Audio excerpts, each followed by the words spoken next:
After 6 years of hard work, climbing all the way down from EFL League 2, we pulled off the impossible. Premier League champions, the first trophy in S2GFC history. But now that we've tasted success, I want more. The Champions League is the dream now. And with Pep Guardiola at the helm? But wait a minute, Pep Guardiola has refused every renewal contract offer. Breaking news, Pep Guardiola set to sign a record-breaking manager deal with Leicester City. I cannot believe this, bro. Pep has betrayed us. Our biggest rivals, he's gone on and joined them. Everybody knows the history we have with Leicester City. They're the club owned by Nicholas Hart's parents, whose sole objective is to put Nicholas down. But of course, that didn't happen. Nicholas stepped up, became a Premier League champion without the Hart name on his t-shirt. But I feel like that really offended them. And this is their response, signing Pep Guardiola from us. And apparently, they're offering him unlimited money for this season. Just give it to me, bro. Just give it to me.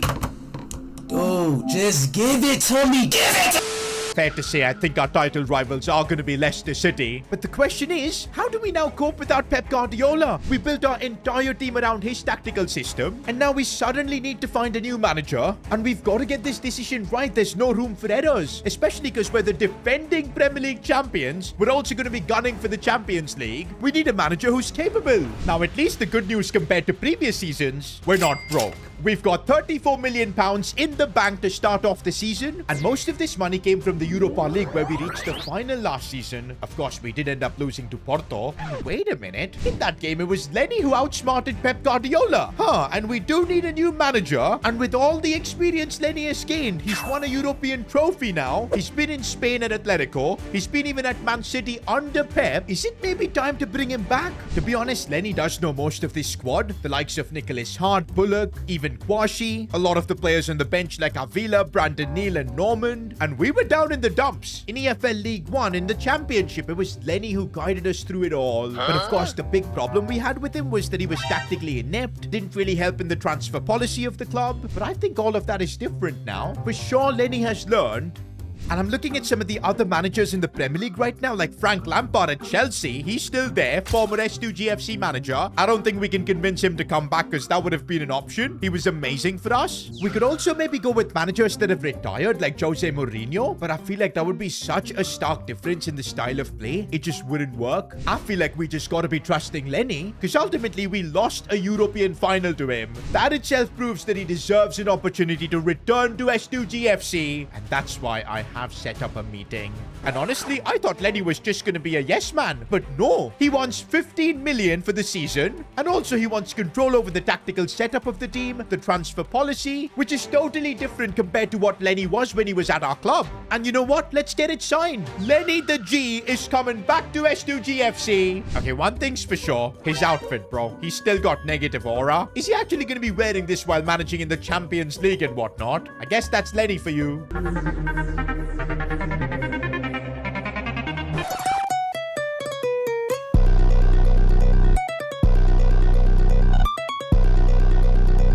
By the way, we're already now in a meeting with Lenny, and he's told me he's already working on a new tactical system. He wants to move away from the Pep Guardiola 4-3-3.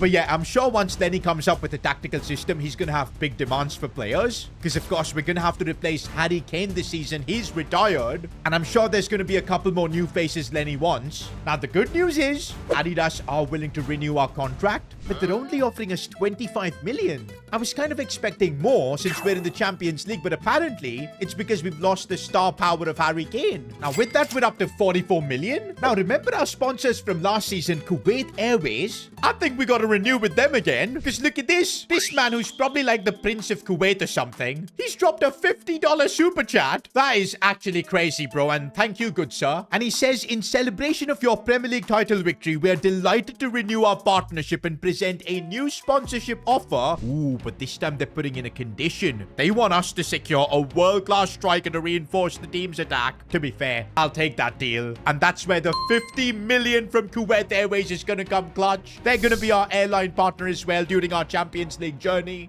And we've got the money flowing in. We're up to 94 million. And the crazy thing is there's still more to come. You guys know about the bakery that Albie Normand owns? It's actually doing better than ever, especially after Steve Ball, former S2GFC player, is now running the American operations. And that's why they're chucking in a £25 million sponsorship. Bring me the money. We're now up to 119 million. That's not all. Being Premier League champions and just existing in the Premier League, we get a share of course, the TV money, which this season is going to be worth 30 million, putting us up to 149 million pounds. And even that's not all. Since we're in the Champions League, we also get broadcast revenue from UEFA, 50 million. 199 million pounds for our budget. That is insane. That's what happens when you're a Premier League winner, when you're going to be playing in the Champions League. And also, there's more money involved in the Champions League. And it's actually crazy. For every round we go through, the club gets 25 mil. I mean, that is insane. One thing's for sure, those days of being in the lower division, struggling for finances, they're all gone. We're now in the big leagues. It's now time to unveil our brand new kits for the season. But before we do that, I think we got to reward our best players from last season. And you'd probably be surprised, Player of the Season is going to go to Rodri Mendoza. He actually won last season's Premier League Player of the Season award. I didn't even notice that. But then when I thought about it, he was so dominant in that midfield, controlling the play. Yes, Harry Kane was getting all the goals. Nicholas played a big part. But I feel like Rodri Mendoza was absolutely insane. He even came up with some key goals throughout the season. And I think the to give him the incisive pass plus play style. That way he can rack up more assists. But moving on to the goal of the season, I'm gonna give it to new signing Quintin Timber. Guys, he genuinely won my heart. We needed a midfielder last season. Timber was the man we chose, and how good was he? And this long shot that he scored against Newcastle, it really kicked us on to win the title, and that's gonna be your goal of the season. And okay, time to unveil our home kit for the season, and I really like this. I love the different shades of blue that we've got. This is kind of cool. It does look like a kit worthy of a Premier League champion. And I also like a bit of white in our goalkeeper kit. Love the design at the bottom. Oh, and we're looking at our away kit right now. And look at the golden Premier League badge that we've got. Champions of England. And yeah, I do love this design. It's something funky. I think our kits are solid for the season ahead. Hopefully, in these kits, we'll go on to win the Champions League. Rate our kits down in the comments out of 10. And while you're down there, subscribe to the channel, because I think this is about to be a sensational season. Meanwhile, it does look like Lenny has got a new tactical system set up for the team, and I thought it was going to be a 4-4-2 because that was what Lenny was known for back in the day. Looks like he's evolved his style of play. He wants to play a very aggressive 4-3-3 attack with an extremely high line. Even with Pep, we didn't play with such a defensive line. But the interesting thing is that he wants Gallardo to be the centerpiece of the team. Remember, under Pep Guardiola, Gallardo was used mostly as a false 9, but Lenny wants him in that cam position. I feel like this is good for Avila as well, because he can get game time there probably instead of Bullock as well. But in terms of transfers, the first thing Lenny wants me to do is bring in a centre-back. He feels if we are going to play this high line, it's going to be very tough to rely on a 33-year-old Konsa for the entire season. We need another option. And to be honest, with 199 million in the bank, we can definitely make something work. And honestly, a very interesting signing I'm thinking of, Julian Timber, 87 rated, right back. I know Lenny wants a centre-back, but I feel like this would work out really well. We just convert Timber to a centre-back. He's got all the attributes to excel there. Plus, in that super high line that we're going to play, his space is going to be really useful. And also, we've already got his brother in our team. He won't take too long to adjust. I feel like this is a really smart signing. And although his market value is about 59 million, I feel like we might be able to get a good deal here. Maybe like a 48 million offer could work. Oh, and we're negotiating with former S2GFC manager Lampard. And okay, he is proven to be a bit difficult. He wants 60 million. We'll try and negotiate this one hard. I'm countering with 50. And oh, we've already got it down to 55. Looks like Lampard is not good at negotiating, because I reckon we can get a deal here at 52. Okay, Lamps, he's making life difficult here. Let's just get a deal at 53 and call it quits. And no, they want 54.7. Okay, 54. Let's just meet in the middle. There you go. And by the way, Timber also has experience of playing in a Champions League final with Arsenal. That is exactly what we need. He's willing to take a pay cut as well from Chelsea. That's because, of course, we're now Premier League winners. We do have some aura. And there you go. The first signing in the era of Lenny. And he's still wearing those shorts, man. What is that outfit? But regardless, here he is unveiling Julian Timber's signing to S2GFC. Now, it took a couple of weeks to convert Timber to a centre-back. He didn't gain gain any overalls, but he's still 87 rated and really improves our backline. I mean, now we've got Kwashi for depth, and considering how long this season is going to be with Champions League, domestic cups, I feel like this is a solid addition. But next up, guys, and this might be a bit controversial, Lenny wants me to get rid of Mark Bernal. I'm actually really surprised that Lenny is able to suggest a bold decision like this, getting rid of a player like Mark Bernal, but he believes there's no place for a player like him in this setup. Might as well offload him and get some cash. And to be honest, I do agree with him. We've got Rodri Mendoza, Timber as well, then you've got Brandon Neal and Albie Norman who are just getting better. So alright, let's get to work. Transfer listing Mark Bernal. He's been a great servant for us, especially in that Pep Guardiola era. By the way, I'm not surprised that it's Manchester City coming in for Mark Bernal. He just seems like the perfect player to replace Rodri there. 61.4 million though. I feel like we can probably get some more cash for him, especially if we need to sign a superstar striker. That's what even Kuwait Airways wants. Plus, I'm sure Lenny wants a top tier striker. I want to see if we can counter with 75 million and get that from City. They're willing to pay 68.2. At least that's a bit more. I'm willing to meet at 70 million. They're willing to go up to 69. You know what? Let's get this deal done. Bernal is not part of our plans. Might as well take the cash. By the way, even Fulham have put in a bid for Bernal, and that's slightly more. We will accept that. But I'm fully expecting Bernal to join City. It just makes sense. Lenny is walking him out. And yep, he has made the move to City. We do get 69.1 million.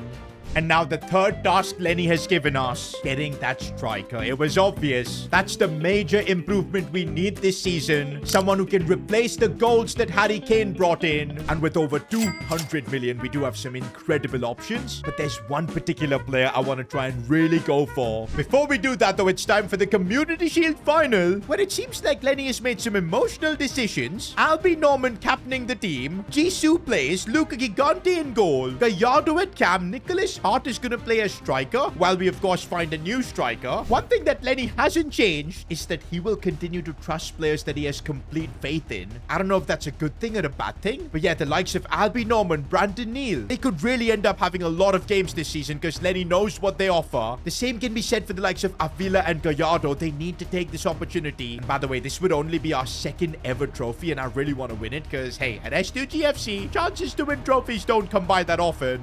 I guess we are testing a backline of Timber as well as Kwashi, but I really don't know how that is going to end up working out. So far, Timber doing the job, and Avila willing to spread the players. Bullock with a smart header, and Jisoo couldn't get there. Bullock, by the way, last season did so well down the left. Maybe that's why Lenny is testing him out there. Okay, there's a lot of defending we need to do. Mamouche with the miss. I feel like the team is going to take some time to adjust to this system that Lenny's got. It is going to be a much more direct system, not as much possession compared to Pep Guardiola. I'm pretty sure the strategy of this team is get the ball out wide, move it forward, get it to Gallardo. But dealing with the City press is what makes it difficult. Avila going for goal, but he couldn't even clear the defense. Man City's press in the midfield has really been unbelievable. I just can't seem to get the ball. Kwashi, though, defending really well against Haaland. So far under Lenny, one thing I can notice is defensively we look rock solid. Maybe it's the signing of Timber. But going forward is where we need to make a difference. And there's Rodri Mendoza finding Scotty Bullock. Tries a bit of skill, but it didn't work.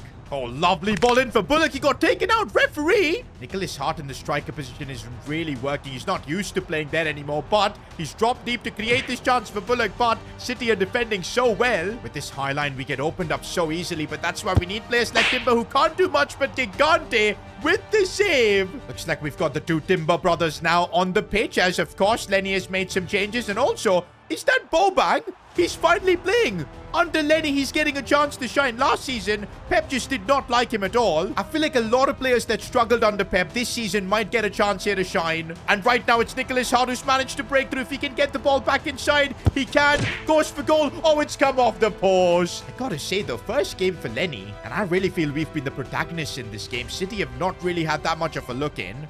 Obviously, not having a striker meant that we struggled to score, but let's get through penalties and see if we can add our second trophy in our club's history. And Man City definitely have more sorted penalty takers, so I am worried. Luca Gigante versus Erling Haaland. This is probably going to be an impossible penalty to stop. Not for Luca Gigante. And Nicholas Hart, he's going to respond by going top bins. It's Marmouche now versus Luca Gigante. He's going to stay down the middle. Luca Gigante, are you insane? And now Bobang's chance to give us another lead. There you go, 2-0 up. Ryan Cherky versus Luca Gigante. Nothing has gone past him.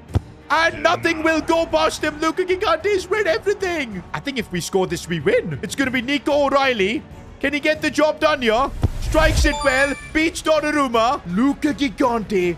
What have you pulled off here? The greatest goalkeeping I've seen in a penalty shootout. I'm telling you, there are some players in this team under Lenny that are going to completely see a resurgence. But now we're lifting our second trophy. I know it's not the most important, but hey, it all counts. The Lenny era at S2GFC has officially begun. Bro, Lenny's a completely different man. Post-match interview. This is what I do. I'm here to win. By the way, it looks like there's no time for Lenny to celebrate because he straight away messages me. He wants that striker signing sorted before our first Premier League game. And to be honest, I feel like that's what we should do as well because our first game is against City and then we also play Chelsea. What a difficult start to our Premier League season. And I think you guys know which striker I'm desperate to bring back. Sean King.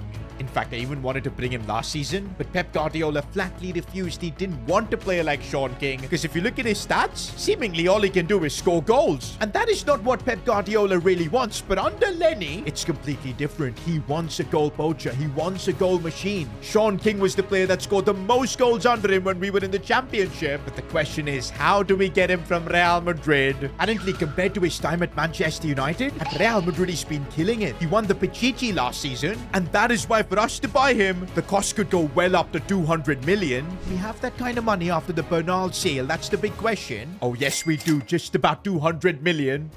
I'm gonna try 150 as my first offer. Hopefully Madrid don't reject it. Oh my days. They've countered 204 directly. We just can't afford it. And Madrid know that. They know that we'll be willing to pay anything to bring our star boy back, our king back. I'm gonna counter with 160 just to see if Madrid are willing to fold. Oh my days. They are not. That is actually insane. I put in an offer of 170 million and Arbeloa wants some time to think about it. I don't know if we'll get this signing done before the start of the Premier League season. But wait a minute, Madrid have folded. They've accepted 170 million pounds for Sean King. And the minute it was Lenny who was negotiating with Sean, there was no discussions even. King wanted to be reunited with his old manager, the man who trusted him. Although he still wants his paycheck. 180k per week, becoming one of the highest paid players at the club. But that is what a King deserves. Sean King is officially back. And oh man, his first game for S2GFC is gonna make me emotional, bro. King up top in that striker position.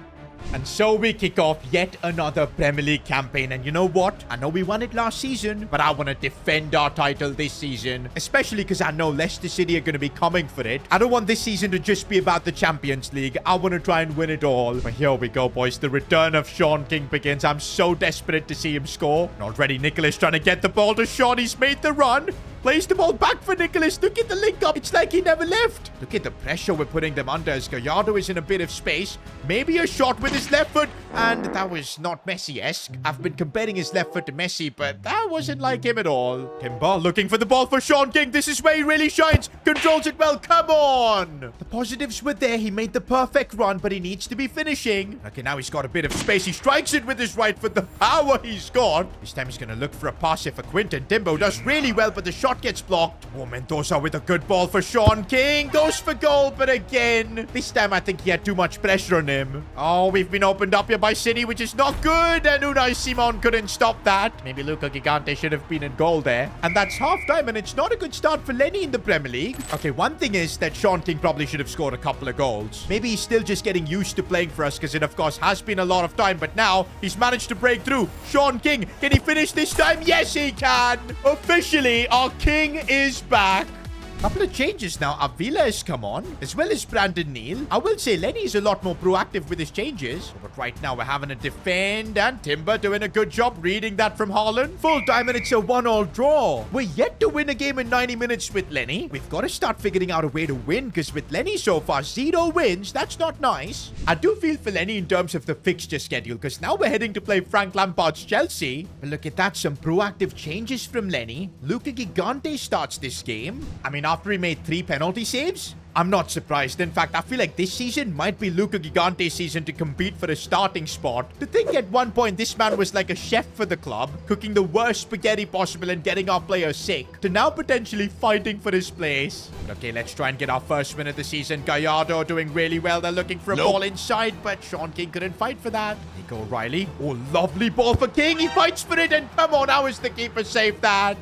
This is frustrating. Ball played in behind for Delap. Who scores? We're not playing like the defending Premier League champions. Did I make a mistake by bringing back Lenny? Has he not learned his lessons? Oh, King beats his man, keeps his cool, gets the finish. That's what we need. But come on, this time I want more. We need to get our first win. Oh, Sean King, look at the pace he's got. He almost won that battle. One downside of this new system, I feel like, is we are just playing for Sean King. Everything is centered around him. But okay, now we're seeing Sean King occupy a position down this left side as he looks for Gallardo in open space. But look at how tight the Chelsea defense is. I've not seen a park the bus like that since Mourinho. But we still try to open things up, and Bullock with the goal. He's also one player I really want to see step things up under Lenny. Wait, how is Delap not offside? How is he not offside? But what a save from Luca Gigante. Bro, I feel like player of the episode. There's no doubt it's got to be Luca Gigante, man. He has been insane. And full time, Lenny does get his first managerial victory in his new stint here at S2GFC. We'll absolutely take that. All right, guys, we now need to focus on building consistency. We're facing Newcastle next. In this one, I want to see a more confident performance, an easier win. Sean King, this time setting it up for Nicholas Hart. Couldn't shoot. Oh, we have been opened up here by Newcastle, which I'm not really enjoying. And this time, Unai Simon is in goal. Couldn't stop the shot. I'm starting to feel like Luca Gigante might need to become our main starter, boys. Oh, good ball that for Gallardo. Surely he needs to score this one. And he does. Now, that is the response we needed. A few minutes later. It's unbelievable, guys. This entire second half, we couldn't create a single good chance. And that's going to be full time. A 1-1 draw. I'm still not convinced with Lenny Ball. Yes, we beat Chelsea, but against Newcastle a draw, against City a draw. We're not losing, but we're not winning either. If we play like this in the Champions League, we're going to get destroyed. But forget the Champions League. Our bigger rivals might be Leicester City. Because Pep Guardiola has brought out the checkbook. And just look at the players Leicester have signed. 87 rated Luka Vuskovic. Chevalier as well. Are you kidding me, João Neves? It doesn't stop here. Alejandro Balde. And I cannot believe it. Lamine Yamal. The Hart family have spent over 700 billion to assemble Pep Guardiola's squad. This season, the Heartless Derby, it's going to be bigger than ever. El Clasico level of superstars. And would you believe it, we face them next in the Premier League. Forget the Champions League for now. Defending the Premier League, I feel it's going to be like a nightmare.